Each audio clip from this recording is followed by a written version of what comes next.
Hello friends, how are you. Electromagnetics के questions हैं। Question है, consider a conducting spherical shell with an inner radius A and a outer radius C. Okay, and ये inner radius है, ये outer radius है। ठीक है। Let the space between two surfaces be filled with two different dielectric materials so that the dielectric constant is K1 between A and B and K2 between B and C as shown in the figure. Assuming the dielectric constants K1 is equal to K2 is equal to 2, the capacitance of the system is।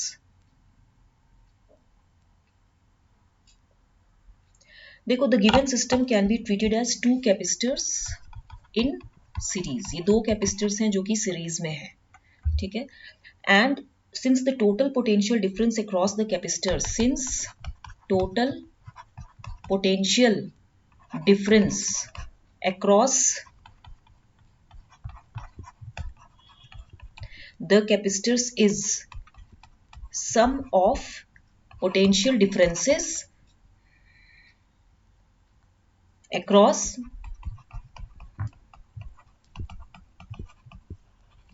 individual capacitors.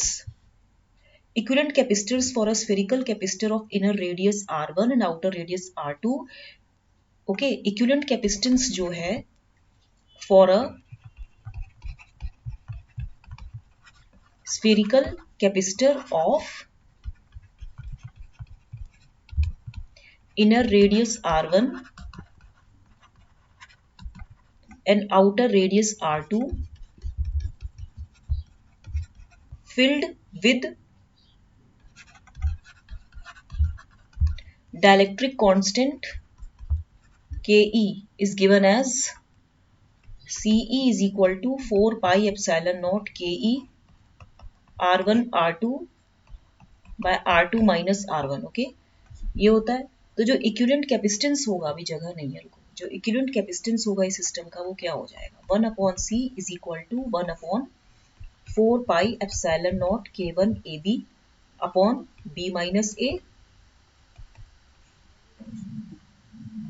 Plus 1 upon 4 pi epsilon naught K2 BC upon C minus B। ठीक है।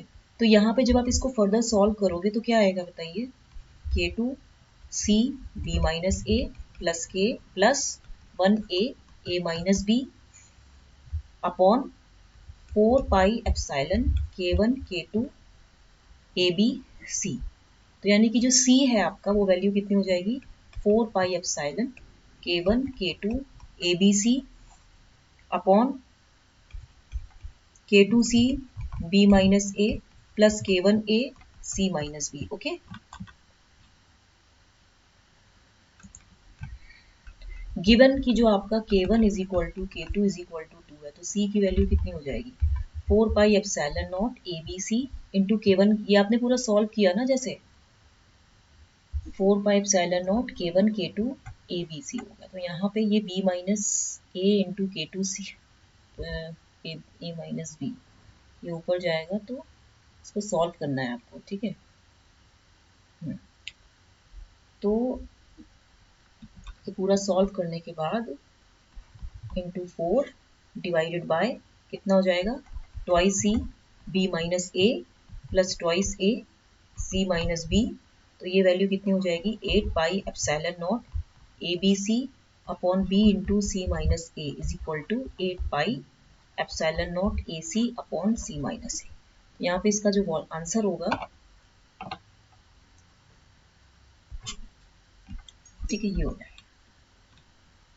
ठीक है, ये आपको देखिए solve करना आना चाहिए। ये कैसे सॉल्व होगा तो पता ही है आपको, ये वाला कैसे सॉल्व होगा। अगर मैं इसको सॉल्व भी करूं तो कैसे होगा, b minus A upon 4 pi epsilon naught K1 AB plus c minus B upon 4 pi epsilon naught K2 BC। ठीक है। तो यहाँ पे फिर ये K2C b minus A plus ये कुछ, आप इसको सॉल्व करेंगे ना जब, कितना आएगा, 4 pi epsilon naught K1 K2 ABC, यही होगा ना। उसके बाद यहाँ पे ये हो जाएगा K2 C into B minus A plus K1 AB C minus B, ऐसे कुछ होगा। ये कुछ यहाँ पे शायद गलत लिखा है, ये आप चेक कर लेना, इसको चेक करना। ठीक है,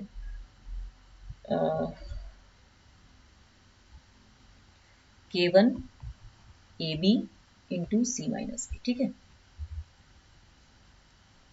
नेक्स्ट क्वेश्चन है, a point charge of 48 nanocoulombs is present at one of the corners of a cube as shown in the figure below. The electric flux passing through the shaded portion is, देखिए इस case में क्या है, Gauss law for electric flux काम करेगा। The net flux of a given electric field through a given surface divided by the enclosed charge should be equal to a constant. Phi is equal to integral s d dot and ds is equal to q. Application में देखिए, this charge can be assume to be a part of larger cube consisting of 8 such small cube. इसमें मान लीजिए कि 8 small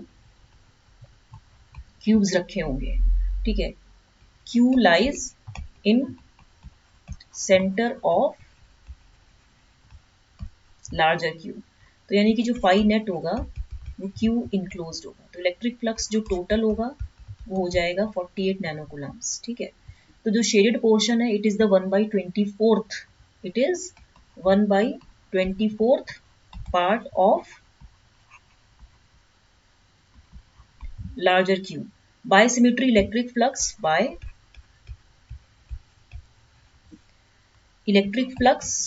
through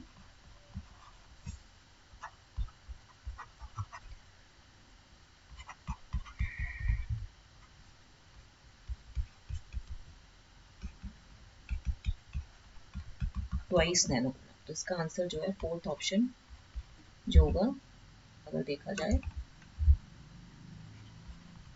ये वाला।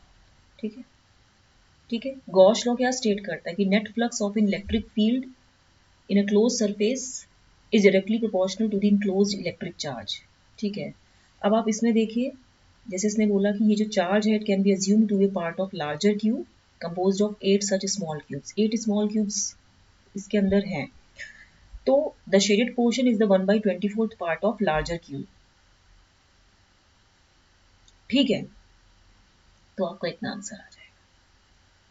ठीक है, चलो नेक्स्ट क्वेश्चन है ये वाला, a uniform plane wave in free space with electric field dI incident normally on the non-magnetic slab in a dielectric if the velocity of the wave is 25% of the velocity of light. An expression for the electric field in dielectric slab is, देखिए ये question जो है इसमें आपको थोड़ा सा देखना पड़ेगा। मैं ये क्वेश्चन समझा देती हूँ। जैसे ये है ना कॉपी, मैं इसको वहां ले जाती हूँ। क्वेश्चन देखिए, ये दिया है क्वेश्चन। इस क्वेश्चन में आप देखिए, the boundary condition for electrostatic fields होता है ET1 is equal to ET2, right. Tangential components are equal across the boundary surface. Normal component जो होता है D1n minus D2n is equal to rho S होता है।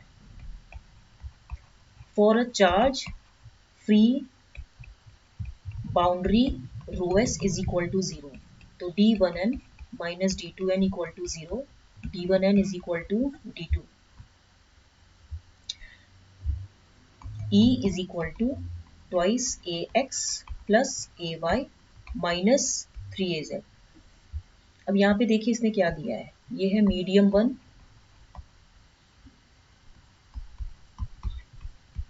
फ्री स्पेस है, ये dielectric slab है, तो म्यू आर 1 है, एप्सिलॉन आर 1 है। यहाँ पे ये म्यू 2 है, ये एप्सिलॉन आर 2 है, और ये E2 निकालना है। ये X नेगेटिव है, यहाँ पे ये बाउंड्री है, यहाँ पे ये X इज इक्वल टू 0 है और ये X पॉजिटिव है। तो वेलोसिटी ऑफ वेव कितनी हो जाएगी,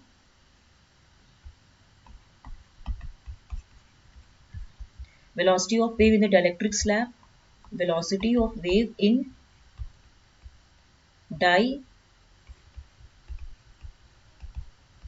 dielectric slab वो कितना हो जाएगा।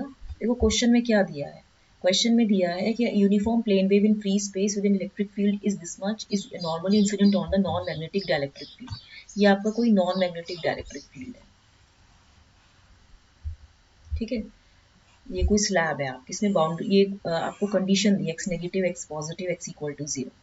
If the velocity of wave is 25% of the velocity of light, then the expression for the electric field पूछ रहा है। इस केस में देखो आपको ये बोलना है कि velocity v2 is equal to कितना हो जाएगा, 25% बोला है ना उसने, 25% of the velocity of light, तो c बाय अंडर रूट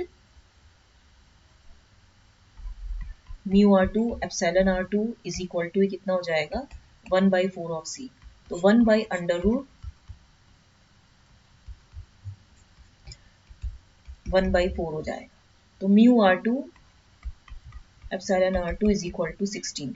अब क्योंकि डाइलेक्ट्रिक स्लैब जो है नॉन मैग्नेटिक है, तो mu R two is equal to 1, epsilon R two is equal to 16। At the boundary between two mediums,